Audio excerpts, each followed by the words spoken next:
آج کا جو یہ سیشن ہم ریکارڈ کر رہے ہیں یہ ایک پروگرام ہونے جا رہا ہے ہمارے رادھنا میں جو زیر نگرانی ہو رہا ہے. وہ ڈاکٹر خلیق احمد صاحب اور گڈو دیگر لوگ اس کو آرگنائز کر رہے ہیں. قرآن کا مقصد ہے معرفت الاسلام، کہ اسلام کے بارے میں کچھ بنیادی باتیں جو ہمارے نوجوان بچے ہیں ان کو علم ہو کہ اسلام بیسیکلی ہے کیا، کس چیز کی تعلیم دیتا ہے، اسلام کے اصول کیا ہیں اور اسلامی کی کس نہج پر وہ کس بنیادوں پر ورک کرتا ہے. یہ کچھ بنیادی باتیں ہیں جس کے بارے میں معرف الاسلام جو ایک پروگرام ہے یہ ایک بڑا اچھا انیشیٹو ہے کہ لوگوں کو یہ پتہ ہی نہیں ہے کہ اسلام کی خوبصورتی کیا ہے اور اسلام ہم سے کس بارے میں بات کرتا ہے. اسی کڑی میں جو آج کا جو میں سیشن ریکارڈ کرا رہا ہوں، میرا جو ٹاپک ہے وہ ہے importance and necessity of Islam values in the modern education, کہ اسلام کی جو بنیادی باتیں ہیں وہ کیوں ضروری ہیں، کیوں پڑھائیں، کیوں سکھانا ضروری ہے ان بچوں کو، اسلام کی بنیادی تعلیمات کو یا اسلام کے بارے میں کیوں بتانا ضروری ہے اس ماڈرن ایجوکیشن کے ٹائم میں، جہاں اتنا ماڈرنائزیشن ہو رہا ہے کہ ریسرچز ہو رہی ہیں، بہت بڑے بڑے ادارے کھل رہے ہیں، ایک ریس لگی ہوئی ہے دنیا کے اندر کہ ایک سے بڑھ کر ایک ہو جائے، ایک سے بڑھ کر ایک آگے نکل جائے. تو اس ریس میں کیوں ضرورت پڑ رہی ہے ہمیں کہ ہماری نوجوان نسل جانے کہ اسلام کیا ہے، اسلام کی بنیادی تعلیمات کیا ہیں. دوسرا اس میں ایک کوشچن یہ آتا ہے how to balance both system, کہ اگر ہم مان لیجئے ماڈرن ایجوکیشن کی طرف جاتے ہیں تو وہاں پر ماڈرن ایجوکیشن کا سسٹم جہاں بھی بنا ہوا ہے تو وہاں کہیں بھی کوئی کانسیپٹ ایسا نہیں ہے کہ جہاں ہمارے بچوں کو اسلام کے بارے میں کوئی تعلیمات دی جائے یا تعلیم سے روشناس کرایا جائے کہ ہمارے صحابیات کی زندگیاں کیسی تھیں، محمد صلی اللہ علیہ وسلم کی زندگیاں کیسی تھیں، یا جو ہمارے رول ماڈلز ہونے چاہیے، جو اسلام کے رول ماڈلز ہیں ان کی جو زندگیاں گزری ہیں وہ کس طرح سے گزری ہیں، انہوں نے کس طرح سے چیزوں کو سر کیا ہے، اس کے بارے میں کہیں ماڈرن ایجوکیشن میں ہمیں آج کے اداروں میں نہیں ملتی. پھر اس کو بیلنس کیسے کریں، کیسے ہم سکھائیں، تو اس میں یہ ایک بڑی اچھی کوشش ہے کہ معرفت الاسلام کے جو لوگ ہیں جو اس کو چلا رہے ہیں اس کے ذریعے وہ بیسک بنیادی چیزوں کو سیکھ جائیں گے اور جس میں ان کو یہ ایک شوق لگ جائے گا، یعنی کہ ایک طرح سے ان کو دلچسپی پیدا ہو جائے گی کہ وہ اسلام کے بارے میں بھی سیکھیں. اور یہ ہم سب لوگوں کی ذمہ داری ہے کہ بچوں کو ضرور اسلام کے بارے میں بتائیں کہ ہمارے رول ماڈلز کون ہیں حقیقت میں. اب اس کو ہم کیسے، اس کو شروعات کرنے سے پہلے ہم تھوڑا سا اس کے بیک گراؤنڈ میں جانا چاہتے ہیں کہ اسلام آخر میں ہے کیا چیز. پہلے تو ہمیں بچوں کو یہی بتانا ہے کہ اسلام کیا ہے. کیا اسلام صرف وہی ہے جو ہم سمجھتے آ رہے ہیں کہ جو ہم نماز، روزہ، حج، زکوٰۃ، جو ریچویلٹیز ہیں ان کو جو ہم کرتے ہیں، کیا یہی اسلام ہے؟ بالکل یہ بھی اسلام ہے، یہ بھی اسلام کے ستون ہیں. لیکن اس سے الگ ہٹ کر جب ہم دیکھتے ہیں قرآن کی تعلیمات میں اور صحابہ کی زندگی میں تو اسلام کی بڑی خوبصورتی باتیں ہمیں ملتی ہیں. جیسے اسلام ہر شعبے میں کام کرتا ہے، جدید ٹیکنالوجی میں بھی کام کرتا ہے اور بنیادی باتوں میں بھی کام کرتا ہے، یعنی کہ سوشل بھی ہے اسلام اور ماڈرنائزیشن بھی ہے. سوشل میں وہ جہاں یہ کہتا ہے اسلام کہ اگر آپ چل رہے ہیں راستے پر اور کوئی تکلیف دہ چیز پڑی ہے، کوئی جس سے لوگوں کو نقصان پہنچ سکتا ہے، اس کو اگر آپ ہٹاتے ہیں تو یہ بھی ایک آپ ایک اسلام کا کام کر رہے ہیں، یعنی کہ یہ ایک ثواب کا کام کر رہے ہیں. اگر آپ اپنے بھائی کو دیکھ کر مسکراتے ہیں تو یہ بھی ایک ثواب کا کام ہے. اگر آپ کسی کے خلاف گواہی دیتے ہیں جھوٹی تو اسلام اس کو بہت برا مانتا ہے، اور وہ یہ کہتا ہے کہ اسلام کی ایک آیت ہے جو جتنے بھی لا اور جتنے بھی قوانین بنے ہوئے ہیں حق پرستی کو لے کر، تو اسلام نے ایک آیت میں اس کی سب سے بڑی ایک آیت بتائی کہ گواہی دو چاہے اپنے ہی خلاف تم کیوں نہ ہو، یعنی کہ حق کے بارے میں۔ تو اسلام ہر شعبے میں کام کرتا ہے، جدید ٹیکنالوجی میں بھی کام کرتا ہے اسلام، اور دوسرے شعبوں میں بھی کام کرتا ہے۔ لیکن اسلام کی جو یہ خوبصورت باتیں ہیں، یہ ہمیں کب پتہ چلیں گے؟ یہ ہمیں تبھی پتہ چلیں گی جب ہم اپنے بچوں کو ان باتوں کو بتائیں گے کہ ہمارے رول ماڈلز کیسے تھے، کیوں۔ اور اس کے بعد میں ہم صحابیات کے بارے میں بات کرتے ہیں کہ اس کا جو پریکٹیکل وے کیا تھا، کیا ہم جو اسلام کی جو تعلیمات حاصل کریں یا اسلام کے بارے میں جو ہم بچوں کو سکھانا چاہتے ہیں، کیا اس کا کہیں کوئی پریکٹیکل ہوا ہے؟ کیا یہ ایگزسٹ کرتا ہے؟ کیا یہ ایگزسٹ کیا تھا؟ کیا اسلام کی جو تعلیمات آج ہم سکھانے جا رہے ہیں یا اسلام کے بارے میں ہم بتانا جا رہے ہیں، کیا اس اسلام نے واقعی دنیا کو فتح کیا تھا ان تعلیمات کی بنیاد پر؟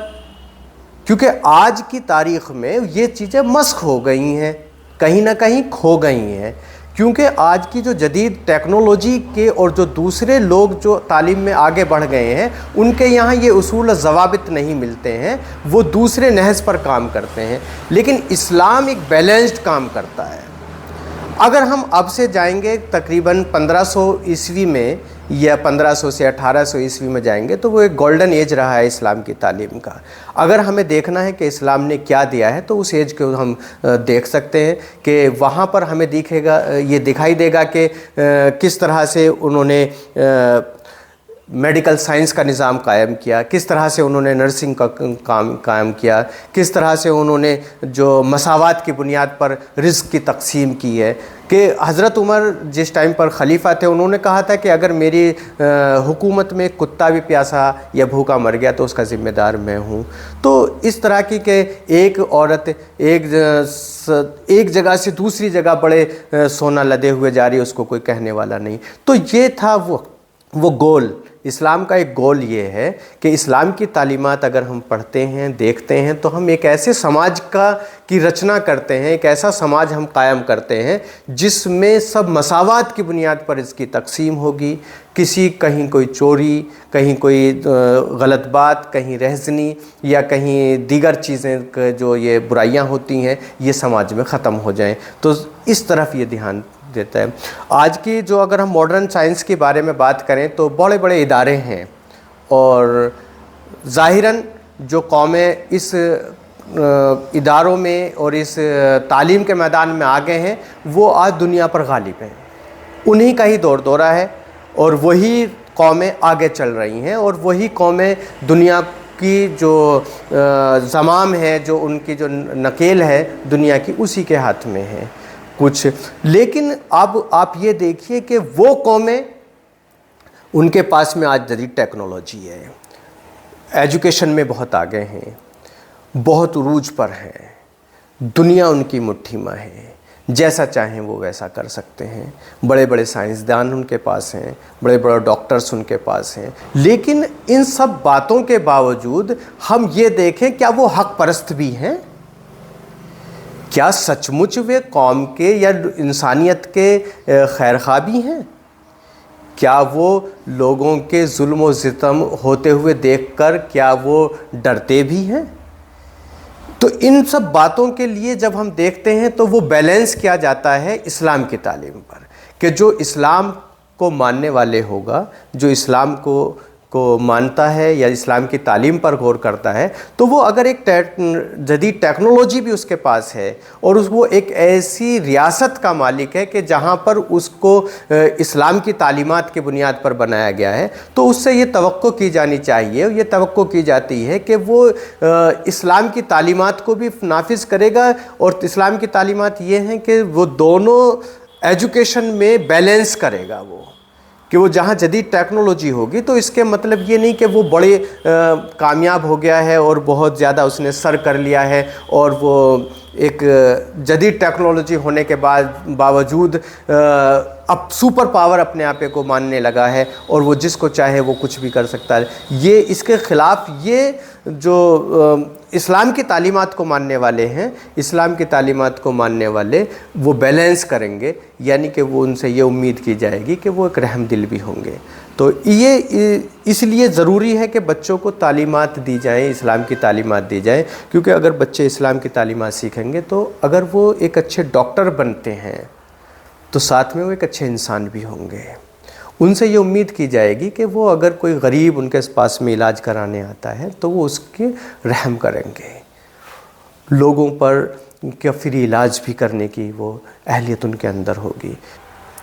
ایک اچھا مسلم اگر تعلیم ہے اس کے پاس میں اسلام کی اور وہ ایک اچھا انجینئر بنتا ہے تو اس سے یہ امید کی جاتی ہے کہ اس کی بنائی ہوئی بلڈنگ مضبوط اور پائیدار ہوں گی، کیونکہ وہ کرپشن سے پاک ہوں گی، ان کا بنایا ہوا پل گرے گا نہیں۔ اس نے وہ سارے میٹیریلز اور سارا جو پیسہ ہے اسی کے اندر وہ اس نے خرچ کیا ہوگا، کیونکہ اس کو یہ خیال ہے کہ اگر یہ پل یا یہ روڈ گرا تو اس سے لوگوں کی جان جا سکتی ہے، تو وہ اس بات سے ڈرے گا کہ کہیں میں کرپشن کی وجہ سے اگر میں نے کرپشن کیا تو تھوڑا بہت بھی اگر یہ ادھر ہو گیا تو اس سے اگر ایک انسان کی بھی جان چلی گئی تو یہ گویا کہ سب کی جان چلی گئی۔ اگر کوئی I S P C S officers بنے گا تو وہ یہ خیال کرے گا کہ بھی میں کرپشن نہ کروں اور لوگوں کو حق اور انصاف ملے۔ اگر کوئی مجسٹریٹ بنتا ہے اور اس کے پاس میں اسلام کی بھی تعلیم ہے تو وہ اللہ سے ڈرے گا اور یہ سوچے گا کہ اگر میں نے غلط فیصلہ ہو گیا مجھ سے تو میں وہاں بھی اللہ کے عدالت میں مجرم ہوں گا اس کا۔ تو یہ سب تعلیمات ہیں کہ جو بیلنس بناتی ہیں کہ دنیا میں سب امن اور چین اور ایمانداری سے رہے اور سکون سے رہے۔ اسی کے لیے یہ کوشش کی جا رہی ہے کہ بچوں کو اسلام کی تعلیمات سے روشناس کرایا جائے، کیونکہ اسلام ایک ایسی چیز ہے جو یہ چیلنج کرتا ہے کہ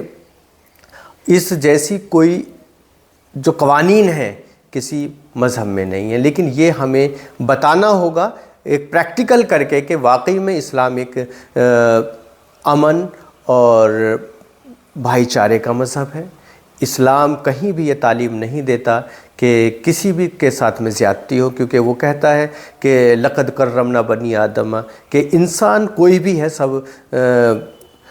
تکریم کے لائق ہیں، سب ریسپیکٹیبل ہیں۔ ایک بھی انسان ایسا نہیں کہ اس کے تضحیق یا توہین کی جائے، یا ایک بھی انسان ایسا نہیں ہے کہ جو ریسپیکٹیبل نہیں ہے، چاہے وہ غریب ہے، امیر ہے، چاہے وہ مالدار ہے۔ کوئی بھی کسی بھی سرکمسٹانسز میں ایسی کوئی بات نہیں ہے کہ جس کی بنیاد پر کسی انسان کو کم کرا جائے۔ تو یہ سب تعلیمات ہیں جو اسلام کی ہیں، کیونکہ یہ ایک سیشن ہے اور سیشن میں بہت ساری باتیں نہیں بتا سکتے وقت کی قلت کی وجہ سے، لیکن اگر ہم اسلام کی بنیادی باتوں پر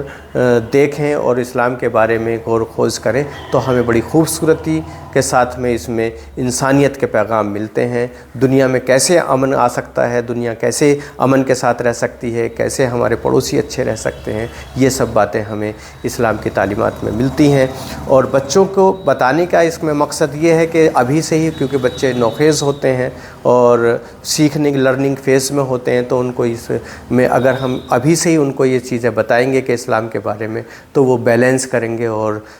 آگے کی تعلیم کے ساتھ ساتھ وہ اسلام کے بارے میں بھی سیکھیں گے، تاکہ وہ انسانیت کے لیے، اپنی قوم کے لیے، ملک کے لیے، سب کے لیے ایک اچھے شہری بن سکیں۔ اور اسی کے ساتھ میں یہ اپنی بات پوری کرتا ہوں۔